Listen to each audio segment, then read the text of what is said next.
Hello, everybody. It's the Worm. I'm back with Virtue's Last Reward. Last time, it was a longer episode than normal. And, I mean, my usual my usual rule has been not to go over an hour, but there have been times in the past where I do that, and that that would usually mean that I actually had the time to do it, and I was caught up in whatever was going on. And so obviously, last time Luna's ending was pretty intense, all things considered. So I just kept going until I finished it. And really, I've had a little time to reflect, and I'm not sure I can really explain it all that well. Certainly, I'd say thus far, out of all the different endings we've seen here, Luna's has hit me the hardest. Um, I think one aspect is, my natural inclination was always to ally, and Luna was someone who reciprocated that and would always try to ally as well. And so, that was that was something I initially liked about her, but then of course, we've got her whole background as a robot, and different forms of media or different fictional stories that deal with AI and robots. There's always a question of, well, how independent or how sentient do they have free will? That can be different from story to story. But it does look like, at least in the story of Zero Escape, or at least in VOR, the robots that we have here, the golems, are capable of free will. And of course, I mean, questions about souls and morphogenetic fields aside, I think if there's something, it's that whole, what is it? Walks like a duck, sounds like a duck, looks like a duck, probably a duck. It's one of those instances where if there is an entity and it seems sentient, to a point where you can't tell the difference whether it's genuine or fake, I think the sort of, at least my default position is, you would have you have to you have to give it the benefit of the doubt. You have to, because otherwise you get into a position like what happened with Kay in his story, where he rejected and dismissed who I presume is Luna still, and that had consequences for, um, the robot seemed to feel sad, and of course, again, Kay dismissed that, but um, I I I I think it's too murky, that you shouldn't do that. Um, we didn't get any direct confirmation that Luna was Kay's caretaker originally, but we didn't get anything to disprove it either, so I'm still going to believe that was the case. So, yeah, considering that, I do think you should give Luna and the golems the benefit of the doubt, and that they are, treat them as sentient um, beings worthy of a certain baseline level of respect in that way, then yes, hearing her story about what she had to go through throughout this whole nonary game was, pretty intense. And I think that's what got me more than anything else. I'm sure there's more to it that I'm just not able to either think about or word correctly, but yeah, it just, that hit me in a way none of the other stories have up until this point. Speaking more of the details of what has occurred throughout the nonary game, we definitely got I think most of the mysteries of the, why are these doors getting unlocked? Where does Quark disappear to? A lot of these mysteries get answered due to, we have someone who can essentially play dead and get up again. That should have been an idea I had in mind, because it's actually not the first. It's not the first visual novel I've read that has that idea. Of course, it may or may not have to be a robot, but it's the same sort of idea that it turns out one of the dead isn't actually dead. That's sort of thing. So I'm sure we can look back now at a lot of the strange things that seem inconsistent and now understand it. One part of the explanation from last time that I'm a bit shaky on, it's the whole thing with Dio and his actions after. Well, okay, so Dio runs into Clover and confronts her on, what happened with Luna. And I'm not sure. Maybe someone can explain this to me. Dio confronted Clover because it seemed likely that Clover essentially killed Luna, at least as far as everyone else was concerned. As far as Dio and Clover were concerned, that seems to be of what happened. So I get that. Why is Dio's reaction to that to...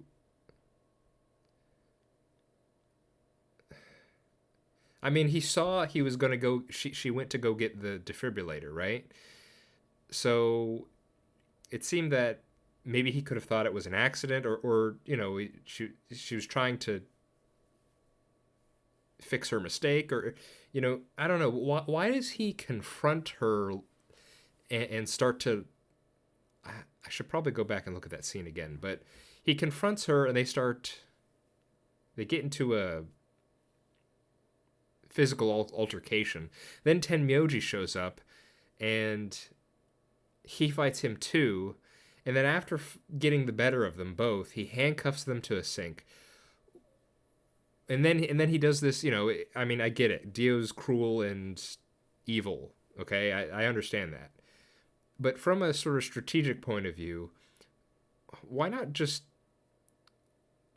kill them? Why does he go through this sort of elaborate, okay, I'm gonna handcuff you to the sink, and maybe someone will show up and save you, and if they don't, you die. And yes, I understand that there were only it was Sigma, K, and Phi are the only people who could have possibly discovered them, but why would you risk that at all? Because then, say any one of the three discover the people handcuffed there, they would say, like, yeah, Dio's crazy, he did this to us.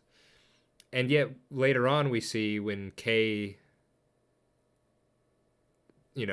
is attempting to find out if Dio was a murderer, Dio just killed K there. It wasn't this... I don't know. Well, obviously, Kay was probably a much more immediate threat than either Clover or Tenmyoji was, but I don't know. Something about that scene just didn't really sit well with me. I don't really... It seems strange. Like, I get Dio is evil and cruel, but why? It doesn't make sense to me that he would leave any room for failure, which he was somewhat... we were very close at the time. We were just in the crew quarters, weren't we? So, I don't know. Maybe it's just his arrogance and cruelty that led him to do that. In which case, okay, that's fine. Overall, this is pretty minor. This I'd say I'm entering nitpick territory here, so it's probably... You probably don't need to answer that, really. It's just... It doesn't detract from the rest of the thing, so I'm not sure why I took all this time to ramble about that. But to circle back around, best ending for me so far. We're going to get back into it now. We are going to, I guess, betray now, which is not going to be good. But, we need to complete all these routes, so let's hop back in here. Oh, I think I already did hop in here. So let's keep going.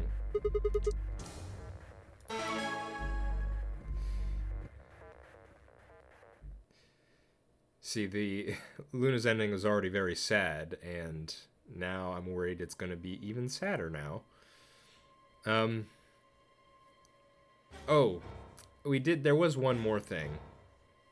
There was the idea that Luna called Sigma the Doctor, and I think that's a bit more evidence in the idea I put forth at the beginning of last time, where, Sigma is somehow in a way the Zero, but again, I don't know if he's the clone or if Zero's the clone or whatever. Anyway, let's continue. Luna. Where's Luna? I leapt out of the door and ran toward the AB room I thought she'd entered, but she's gone. Where'd she go? That's odd. We came out the moment the gates opened. There's no way she could have left already. Then...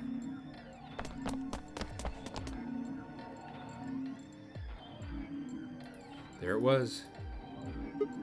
No. She didn't take it? That doesn't make sense. Why would she show up just when we're about to vote? There was no reason for her to come here if she was just going to default.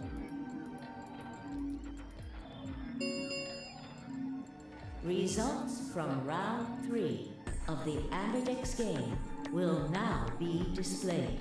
Please direct your attention to the results screen. Right. The results. Yeah. Let's go have a look.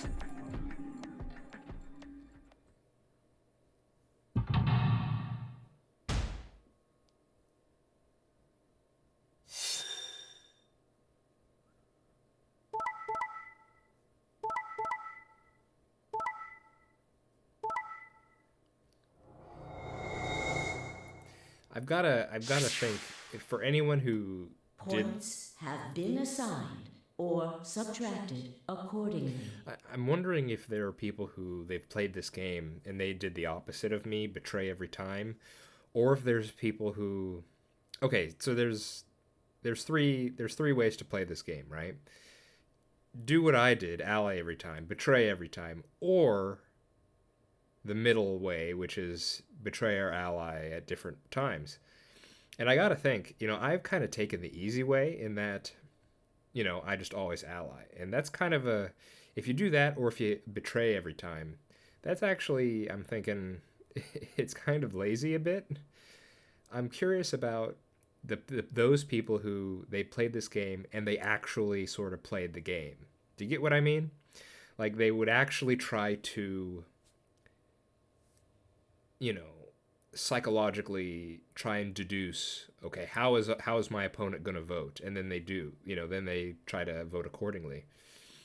I've got to wonder if there's anyone out there who played this game and did that, and then they got here and they listened to Fi and they betrayed first. I mean, that's got to feel terrible, right? Please check your bracelet to see your updated bracelet points. Since Luna didn't vote, she got set to ally automatically. I mean, a part of me hopes Sigma doesn't go out to look for her this time, because I wouldn't be able to face her. Yeah. And the other 6 got penalized. We don't need to read this again. 5 of them are dead already, and Quark's bracelet is off. That means all those penalties are meaningless. Yeah. We still don't know why Luna showed up, though. There's no reason to come here just to abstain. I can only guess at her reasons, but I'm sure it was part of some plan. A plan for what? Who knows? So what do we do now? Whatever Luna's scheming, we still managed to get 9 BP. Do you want to leave? No, we can't. Still don't know if Quark is safe. No way am I leaving before we find him. I agree. I hoped you'd say that. So, are you gonna stay? Of course. Let's get moving. She spun around and headed for the cyan door. Okay, here's a question. Here's an idea. you think Phi is a clone too? Just because of the naming convention here. If I'm thinking Sigma's a clone, he has a Greek letter for a name. Phi has a Greek letter for a name. Do you think if we go based on that, Phi is also a clone of someone? I don't know if she's a... If that were the case, would it be something like a clone of the old lady? The only issue with that, though, is we're thinking the old lady is a Kane, and Phi does not look like a Kane. So, I don't know. So if Phi's a clone, I don't know who she would be a clone of. She spun around and headed for the cyan door. I followed at her heels.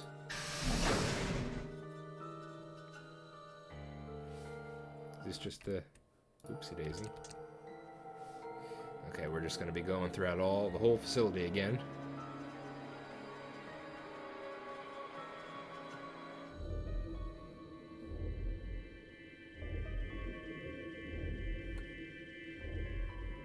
You know, it's funny to think about. The old lady has... She has that card. What was it, in her sleeve or something? So, presumably she has that every single route. At least the ones that we find her.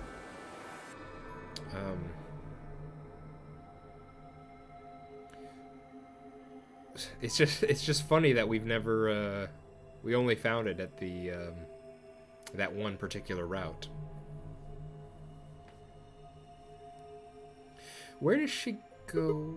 Okay, never mind. I'll talk about it later. Shit. He's not here either. This is the last room. Well, the last room we can get into. And we haven't seen Luna either. Yeah. Where the hell did she go? We were standing there trying to decide what to do next when we heard a familiar voice echo throughout the facility. The number 9 door has been opened. Uh-oh. So this is Luna, maybe with Quark? It will remain open for 9 seconds.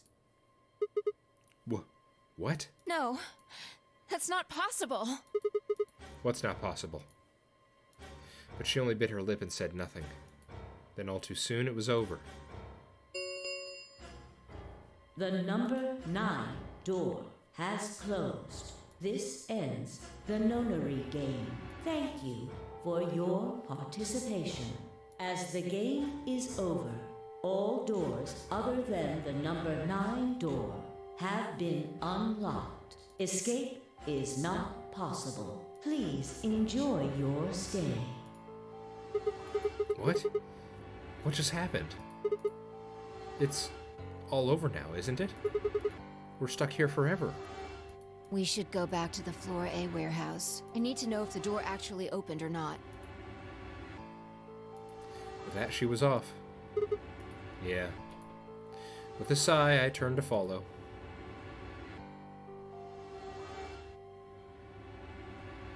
We can't just look at the door and tell if it was opened or not.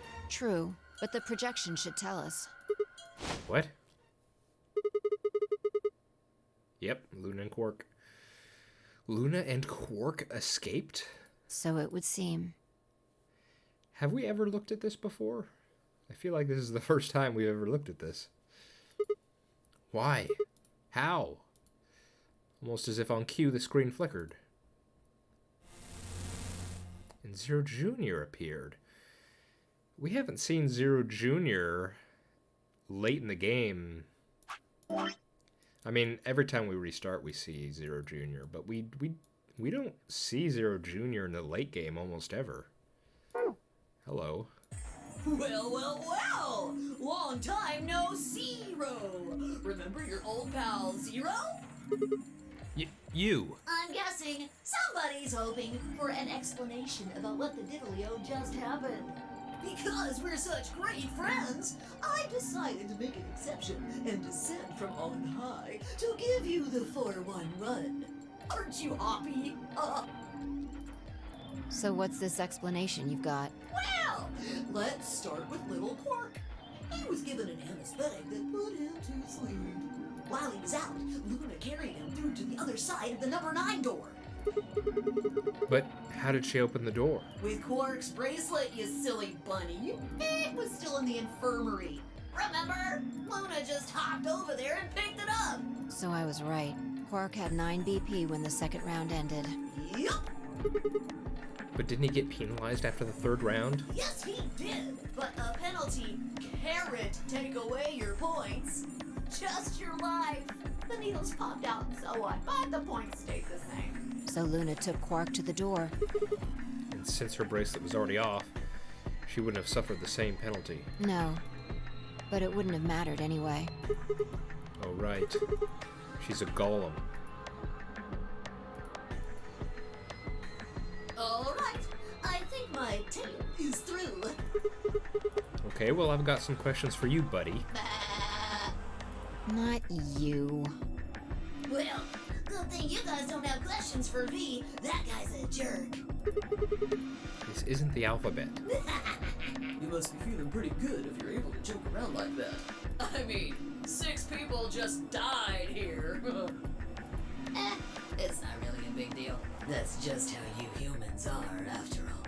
So, as long as you make it, nothing else matters. Am I right? No, you're wrong. Don't screw with us! It's cool. It's cool. I know you gotta act tough. I mean, you chose betray. That means you don't trust Luna. Right. Figures. She's a golem.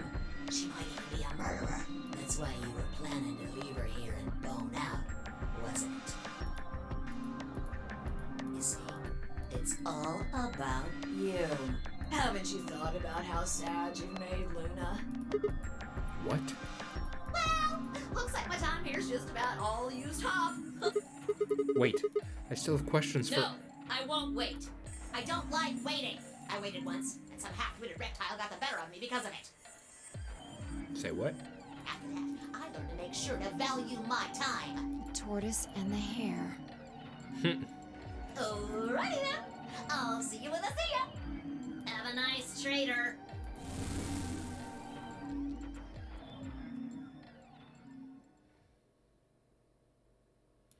For a few long moments, Fi and I just stared at the spot on the wall where Zero had disappeared. Where had Quark been? Who had given him an anesthetic and why? We had no idea who'd killed everyone. And Zero Senior's identity, as well as the purpose of the nonary game, remained a mystery. As for our futures, what are we supposed to do now? I hadn't meant to say the words out loud, but there they were. The tortoise won because he kept going even when it looked hopeless. I think we should do the same. We've got plenty of time after all. We'll give the dead the closest thing to a funeral we can manage. And when that's done, we'll start looking. Even if I never leave this place, I'll figure out why we were here. I swear it. I looked at her, at the fire in her eyes, and nodded. If nothing else, at least we had a purpose.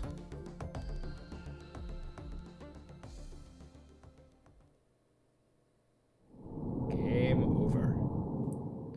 Here's a question.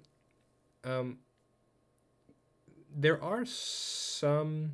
Well, there are foodstuffs. There's the pantry, and so presumably, even if in a lot of these game overs where we're stuck here, most of them, I should say, the survivors would last for quite a while, but, you know, what kind of...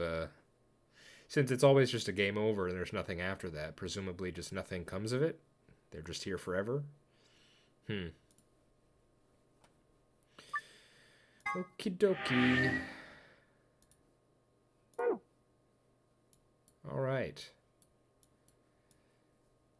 So this could be it. This could be the final route here.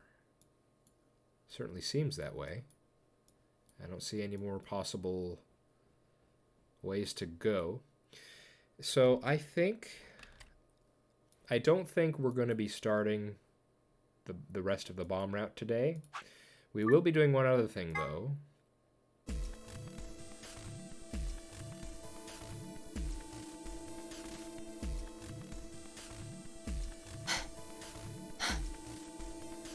Okay, we are going to be... Let me see here. We're going to be reading some more secrets. Okay, yep. The ones I can do right now are 5, 9, 12, and 14. Okay, so if you want to hear more secrets, welcome aboard. If you don't, that'll be what we do for the rest of the video. So I'll see you for next time then. Let's check these out. Okay. I see a lot of golem here. Let's see.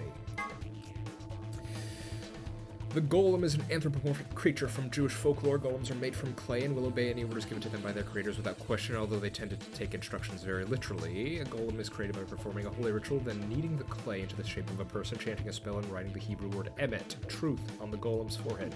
Erasing the E changes the word to met, which is Hebrew for death. Doing this deactivates the golem. Interesting. Golm. I still always wanted to just say golem, even though all the characters say golem. Okay. One of the golems found in the Notre Dame facility. He is discovered lying on a maintenance table in the Golem Bay. His product ID is GTMCMGOLM. He asked to be referred to by the last bit, which is, of course, golem. Much to his surprise, this ends up being pronounced like golem anyway. Aha! See, the game pointed it out. On a side note, GTMCMGOLM stands for Golem Type Male Cockney Model Number GOLM. Cockney model, huh?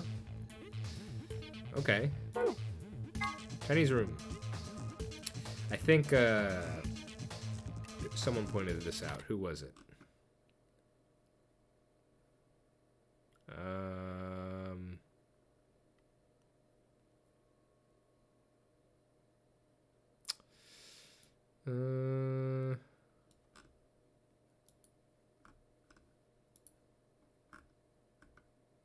Someone, I think it was Lise.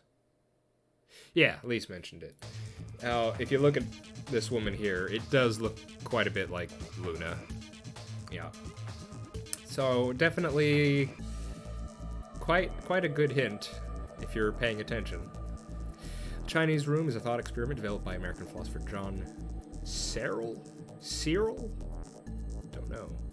To contest some of the ideas about artificial intelligence, the experiment itself is explained in more depth in the game, but the general idea behind it is to pose the question, do intelligent responses indicate actual understanding? Searle contests that a computer can be programmed to respond intelligently in conversation with humans, so much so that it would seem to be human itself, but that it would not necessarily, or perhaps could not actually understand what it was saying. Of course, this raises the question, how can we know that human minds are not, in essence, Chinese rooms? Can we really say that we understand the things we say, or are we just simulating understanding? Yeah. This kind of goes to a bit what I was saying in the beginning, where, yeah, I get this, and I understand the point it's trying to get across. At least I think I do. You know, who knows? But I think you have to give it the benefit of the doubt. Otherwise, if you choose not to treat a sentient thing that seems to be acting sentient, then you could begin to get you could cause feelings of resentment or distrust, or you know, it's just it's bad for everyone, really, I feel. So like, if we I mean, these days, what's the big thing these days? These AI chat rooms, what is it, Chat GT or GPT, or there's a few different things out these days that has some people worried, some people not, and I am definitely not smart enough or in the know enough to say to say anything, really. But presumably, if we are able to get to a point where it is actually, you know, you cannot reasonably distinguish between a person, a real, you know, a human being, and an AI, then you're gonna have to give the AI the benefit of the doubt, I feel like. Again, I don't know if we're close to that or far away from that, but should that come about, I do think it's gonna have to be something like that. Now, I maybe you guys could talk about this more, but I don't know exactly how we would do that, but I don't know. Like, what am I trying to think of here? Like, legal rights for robots? I don't know. There have been tons of different media, video games, sci-fi stories that sort of try to handle that certain thing. And again, as we've seen in 999, it does seem like the robots have free will if we take Luna at her word. So certainly, in the case of VLR, yes, I would definitely give the benefit of the doubt to Luna and the AI we see here. Okay, tangent over. Turing test. The Turing test is designed to gauge a computer's ability to exhibit intelligent behavior. First developed by British mathematician Alan Turing. The test has 3 participants: a human judge, a human subject, and a machine. The judge engages in conversation with the human and the machine, and if the judge cannot determine who is the machine and who is the human, the machine is considered to have passed the Turing test. When Phi mentions that perhaps she and her companions have been captured to perform a test, she is referring to the Turing test. So, we know. An acronym for General Purpose Autonomous Labor Electronic Machine. Golems are robots developed and sold by an American corporation called Hephaestus Systems. Some of the units in this facility, however, have had their software significantly enhanced by Zero Senior. A portion of them have also been given ABT, created by Zero Senior. Incidentally, ABT is short for Artificial Biological Tissue. When this says a portion of them have been given ABT created by Zero, is it suggesting that Zero Senior invented ABT, or that Zero Senior just created ABT for them, specifically? I don't know. What was this? Golm's story? The point? Okay, the gist of Golm's somewhat rambling explanation is that the center of thought doesn't necessarily have to reside in the body. In the case of Golm, the self clearly resides in the mainframe and operated the body remotely. Since a self-aware robot could exist this way, he theorized what could prevent the humans from doing the same. If humans are actually being controlled by an outside force, then is there actually any such thing as free will? So this is a similar idea that was put forth a couple times in 999. And certainly within the Zero Escape universe, where the morphogenetic field actually is a real thing, this idea definitely has some merit within this story. Probably not so much in the real world, but who's to say? Now we can go to 9. The facility has 2 stories. The top floor is referred to as Floor A. The bottom floor is called Floor B. The A and B are supposedly stand for above and below. There is a rumor that the floors were actually named after a particular Swedish pop rock group from the 70s, but everyone involved in this project has insisted that is a vile and hurtful lie. Got it. Good to get everyone's opinion on record there. Surgeon's Journal. When the body is infected with Radical 6, the processing speed of the brain is reduced. If we assume the brain is currently operating on a 1-by-1 basis with regards to time, 1-to-1 basis. Radical 6 reduces this to 1 by the square root of 1/6, or approximately 1 to 0.408. This means that for each second that passes outside, the patient feels only that 0.408 seconds have passed inside. Therefore, when 1 second passed inside, approximately 2.45 seconds, or the square root of 6 seconds have passed outside. That is why the virus has been named Radical 6. When the body has been infected with Radical 6, the processing speed of the brain... Those infected by Radical 6 eventually developed a powerful urge to commit suicide. One theory holds that the disparity in time perception causes the brain to be flooded with massive amounts of information. Unable to keep up, it begins to fail. Whatever the cause, the infected invariably attempt to take their own lives, which is arguably the most terrifying aspect of the virus. Research suggests that a targeted antiviral could kill or at least disable Radical 6, but thus far, we've been unable to develop one. It seems our best hope now is to harvest antibodies from someone with a natural immunity to the virus. The bodies of those dead from suicide are piled up along the... this is from...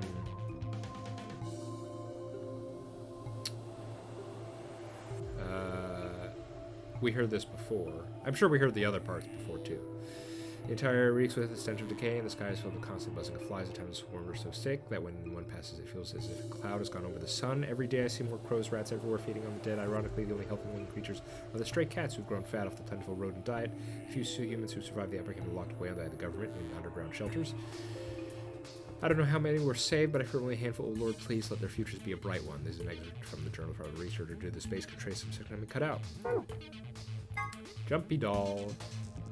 Sounds like someone named a doll Jumpy, but why? Why indeed? Quark's hat. I did, yes. Don't you think his hat looks kind of weird? Yes, I agree. There's that huge band that flaps around his head. Is he hiding a pair of Ferengi ears? Or maybe he's just a young Lobot. Ferengi, I think, is Star Trek. I don't know what Lobot is. Well, this is just between you and me, but maybe he's got missiles in there. Of course. The sides of that hat are hiding those pods like you see in the helicopters or SAM sites. Except these missiles are tiny, and when he gets into trouble, both sides of his hat open up, and they just fly out at once like, whoosh. Just kidding, actually, he keeps snacks in there. Okay. Yeah, I'm not sure I buy the whole pockets on your hat thing. It reminds me, funnily enough, this is not the first character in fiction I've seen that has a hat with pockets on them.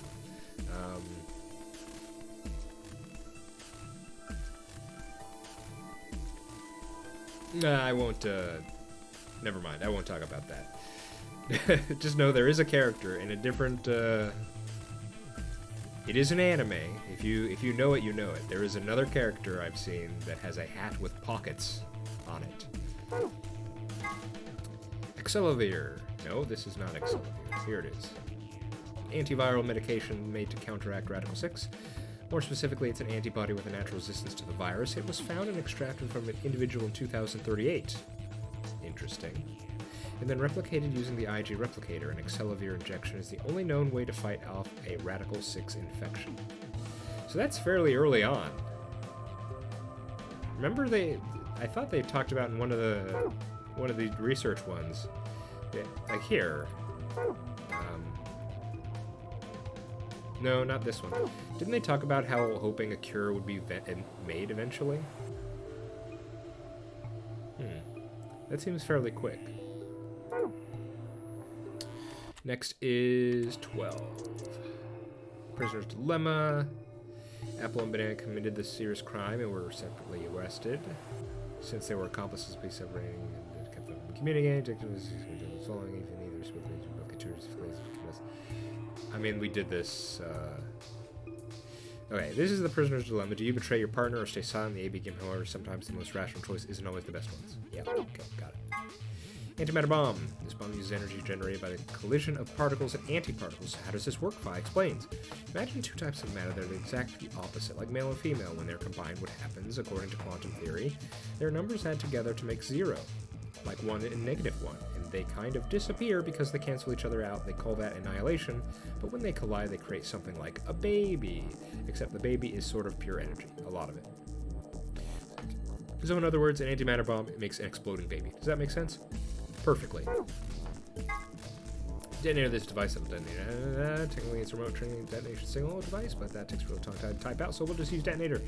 This particular device has 2 modes for operation, immediate and delay. Pressing the switch when you're less than a meter away from the bomb will trigger the immediate mode. My goodness. And the bomb will detonate immediately if you're more than a meter away from the bomb. However, pressing the switch will activate the delay mode and the bomb will explode 30 minutes later. Why would you design it like that? I'm not saying there isn't a reason, but I don't think we've only ever seen it delay. We've never seen an immediate use of a bomb. Cybernetic arm. A device originally created to weaponize genetically engineered psychic bears. Good to know. Oh, just kidding. It's actually an arm augmented for online sex chat. Not really. In truth, it's the arm from a mysterious libido-powered robot, of course. I'm just messing with you, and our cybernetic arm is actually a mechanical limiting control of your mind, really. It has titanium alloy for bones, and those are covered with ABT or artificial biological tissue. The ABT even has artificial nerves, so you can feel pain through it just like a real arm. It has veins that connect the registered body, so if you inject medicine into the cybernetic arms, it'll flow to the rest of your body. Convenient. Luna's necklace. The necklace Luna is never seen without has a cage containing a bluebird hanging from it. If you twist the key on the bottom, you play some music. Someone special gave it to her as a gift, and she says it reminds her of the following lesson. Search for happiness whenever you can, because the search itself is what will make you happy. Yeah, I mean, I'd say that's, I'd say that rings true to me. It's in the same vein as the, kind of, what is it, cliched saying nowadays, it's the journey, not the destination, that sort of thing. Yeah. 3 Laws of Robotics, 3 Laws of Robotics, created by science fiction author Isaac Asimov, and play a large part in his Robot series. They are the following. A robot may not injure a human being or through an action. I mean, we've heard this several times. As later on, Asimov also developed another preceding rule known as the Zeroth Law, which first appeared in his story Robots and Empire. But you're not going to tell us what it is for whatever reason. Okay. Oh, here it is. Ha ha ha, the joke's on me. Zeroth Law. A robot may not harm humanity or by inaction allow humanity to come to harm. Clearly, the Zeroth Law has priority over the first 3, so the first law would have the unwritten addendum except where this would conflict with the Zeroth Law. Whether or not 016 was aware of this law is unclear, but in any event, 016 did act in accordance with it. Is this is this referring to when she hacked, whatever that means? Hacked the system and then, you know.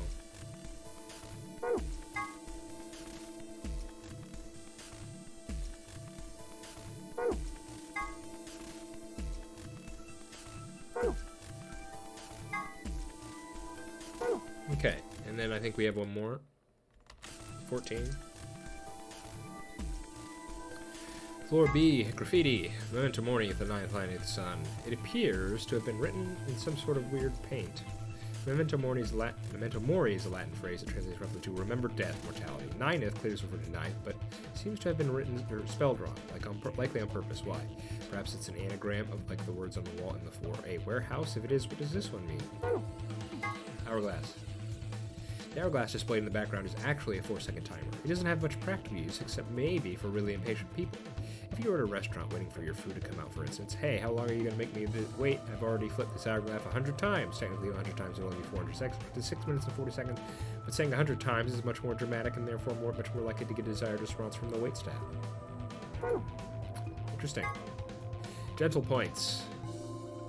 These are a measure of how much of a gentleman you are. Somewhere deep in the United Kingdom is an organization that tracks all gentlemen, determining their caliber based off an ancient and Byzantine collection of rules and guidelines.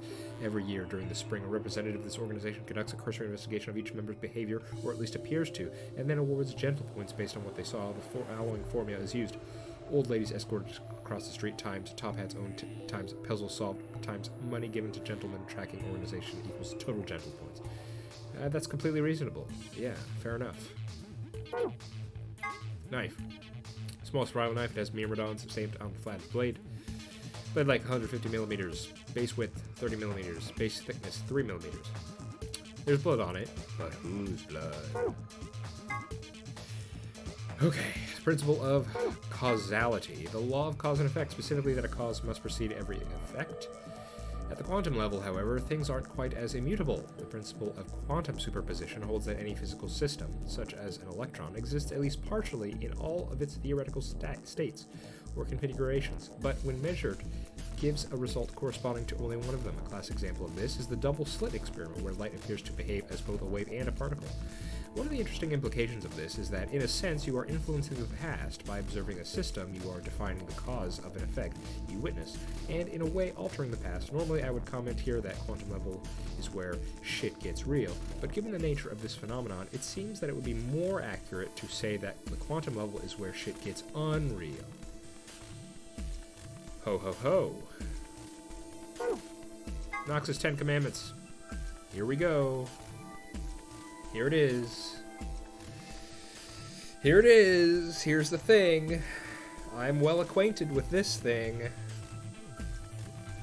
Ronald Knox, a mystery writer from the UK, published the following as his rules for writing a mystery novel. 1. The criminal must be mentioned early on. Yes. I don't always remember all of them, but there's a couple I always remember. This is one I always do remember, and like for some of the, like for the other one I'm playing right now, the other visual novel I'm playing, I keep this in my head too. This is one that's really stuck with me, that the criminal must be mentioned early on. Now remember, this isn't, they're called Nox's commandments, but it's not like every mystery has to conform. It's just, in general, this is it's not just a mystery novel. It's meant for a specific kind of mystery novel that was popular in his day and age. So not every mystery novel needs to conform. It's just, this is a specific mystery novel where usually the writer is playing a game with the reader, where the reader is being challenged to solve the mystery. And so what these commandments are is, it's essentially something that Nox is suggesting to the writer in order for that specific type of mystery novel to be fair. Okay? So it's like a classic sort of mystery novel. And so there's a lot of there's quite a few mystery visual novels these days that sort of have fun with this, either by, you know, following these or by subverting these in some way. But in general, you kind of want to, you know, loosely conform to them, because if you don't, then it's not really fair. Like, say, you know, this whole time I'm trying to figure out who Zero is. Say it was, it's a completely new guy named, I don't know, named Daniel. Daniel is Zero, and it's a guy we've never heard about, or we've never seen his picture. He's just suddenly walks into the room at the very end and said, "Yes, I am the mastermind," and we've just never heard of him. That wouldn't be fair. It's much more satisfying if it's someone who is, you know, much earlier. I don't know why I went into all this. I'm sure you're all caught up on this. I just, it's just fun. It's just kind of, I loved learning about this the first time I did. So, yeah. So let's just go through it. Criminal must always be mentioned early on, or excuse me, the criminal must be mentioned early on. All supernatural or preternatural agencies are ruled out. No more than one secret room or passage. No hitherto undiscovered poisons may be used, nor any appliance which will need a long scientific explanation. No one with extrasensory perception or similar powers can appear. No accident must ever help the detective, nor must he ever have an unaccountable intuition which proves to be right. The detective must not commit a crime. The detective must declare any clues he may discover. The stupid friend of the detective, the Watson, must conceal nothing from the reader. Twin brothers and doubles generally must not appear unannounced. Hang on. There's one missing here.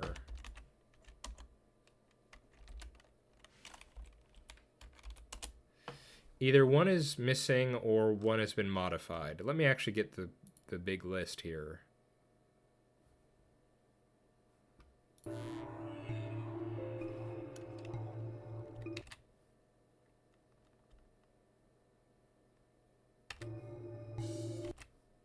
Okay, they changed this one. Yeah, okay. So you'll notice kind of 2 and 5 are kind of the same here. That's because they changed 5. 5, and you could sort of suppose the reason why they changed it. And there are other in the other. This has been mentioned in other visual novels, but in some of the other ones I have seen it. They also change 5, or they just leave it out entirely. Should I give the background on that? I mean, I guess I can. So the actual rule number 5 is, let me just read it out to you. No Chinaman must figure in the story. So, again, what that might sound like it's, you know, what does that mean? How does that make sense? No Chinaman must figure into the story. well, again, you have to consider the specific context and time that Knox was writing in. So, my understanding is that during the time of Knox, there were a lot of these sort of classic mystery novels that were being written, and there was a bad trend in a lot of these bad classic mystery novels where they would introduce a sort of sinister Asian person, you know, as the villain, and that it would be a kind of stereotype, essentially. And so that's what that rule's about. It's to say, stop using this stereotype of of this ethnic group as a part of your mystery novels. That's all that's saying. So, but again, that rule only makes sense if you're looking at the specific sort of time frame he's writing in. So I totally get why this specific visual novel and others like it usually either don't mention it or they change it. I think you could still have it. You just have to reword it in a way that's like, don't insert racial stereotypes, or don't, you know, I'm sure there's a way to word it that makes sense for this day and age. It's just, you know, yeah. So it's not really that big a deal if they change it or don't insert it. But, you know, it's interesting just reading about that just to understand, you know, what was going on at the time. So that's the 10 Commandments. Sorry to spend so much time on it. It's just kind of fun to think about in terms of these visual novels. Okay, that's everything there, and I think that's everything, actually. Yeah, so let me see. We have an entire page we haven't got here. We have this page here. Do we have any others? Only 2 pages left. Yeah, we're definitely getting to the end here. Okay, so that'll be it from me, I believe. Yes, we're getting up on time. So if you stuck with me through the secrets, I hope that was vaguely interesting. When we get back, we will get into this route here. And do you think we're close to the end? I mean, obviously I'm closer to the end now, but there's a lot of chapters here. I don't know how many. If I get, it depends on how enthralled I get with the story, because I might just do an extra long episode if I get real caught up in it. But, well, we'll cross that bridge when we get to it. In any case, I've been the Worm. This has been Virtue's Last Reward, and I hope to see you next time. Bye-bye.